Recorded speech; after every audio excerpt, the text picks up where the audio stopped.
ڈر اور خوف اپنی ذات کا ہوتا ہے، غم اور فکر اپنے پیارے کا ہوتا ہے۔ موسیٰ علیہ السلام نے لاٹھی پھینکی تو لاٹھی سے سانپ بن گیا، موسیٰ علیہ السلام ڈر گئے، ظاہر ہے کہ انسان ہے، وہ لاٹھی جو سانپ بن گئے موسیٰ علیہ السلام کی طرف دوڑنے لگ گیا۔ موسیٰ علیہ السلام نے سمجھا یہ سانپ میری طرف آ رہا نقصان پہنچا دے گا۔ ظاہر ہے کوئی نقصان والی چیز جب بندے کی طرف بڑھتی ہے تو بشر ہونے کے ناطے، انسان ہونے کے ناطے ڈر لگتا ہے، اور ڈر اور خوف اپنی ذات کا ہوتا ہے۔ تو اللہ نے کہا کہ لا تخف، آپ کو ڈر اور خوف گانے کی ضرورت نہیں ہے، اپنے حوالے سے آپ ڈر اور خوف نہ کھائیں، ہم آپ کو بچائیں گے۔ لاٹھی سے سانپ ہم نے بنایا ہے، ہم اس کو دوبارہ اپنے اصلی حالت میں لوٹا دیں گے اور یہ بھی لاٹھی بن جائے گی۔ تو ڈر اور خوف اپنی ذات کا ہوتا ہے، غم اور فکر اپنے پیارے کا ہوتا ہے۔ یعقوب علیہ السلام کو وقتاً فوقتاً اپنے بیٹے یوسف علیہ السلام کا غم کھا رہا ہے، فکر کھا رہی ہے، روتے روتے یعقوب علیہ السلام کی آنکھوں کی بینائی چلے گی، لیکن گئی کس کی وجہ سے؟ روئے کس وجہ سے؟ وَابْيَضَّتْ عَيْنَاهُ، بڑے کثرت کے ساتھ روئے، بڑے کثرت کے ساتھ روئے۔ دنیا کے ماحول میں کہا جاتا ہے کہ رونا تکلیف کی وجہ سے ہوتا ہے، رونا تکلیف کی وجہ سے ہوتا ہے، لیکن یاد رکھنا رونا صرف ظاہری تکلیف کی وجہ سے نہیں ہوتا۔ ظاہری تکلیف کی وجہ سے بندہ روتا ہے تو وہ تکلیف اپنی ذات کی ہوتی ہے، سر میں درد ہے، پیٹ میں درد ہے، کوئی اور تکلیف جس کو ظاہری تکلیف کہا جاتا ہے۔ جب ظاہری تکلیف کی وجہ سے بندہ روئے گا تو وہ اپنی ذات کی وجہ سے روئے گا کہ میرے جسم میں فلاں جگہ تکلیف ہے، درد ہے، میں اس تکلیف اور درد کی وجہ سے رو رہا ہوں۔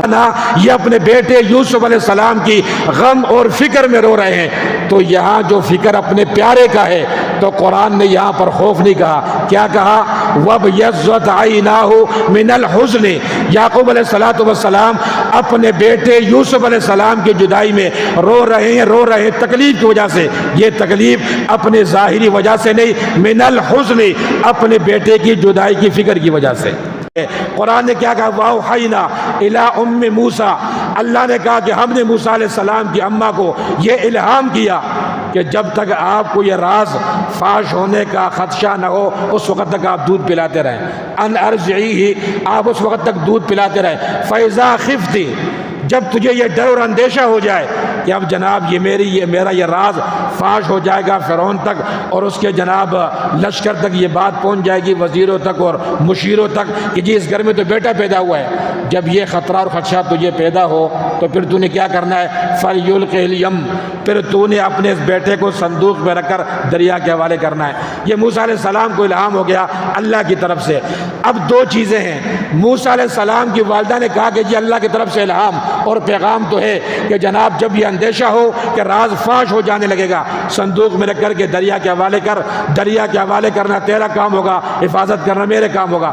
تو وہاں پر موسیٰ علیہ السلام کی اماں کو دونوں چیزیں، خوف بھی اور حزن بھی ہے۔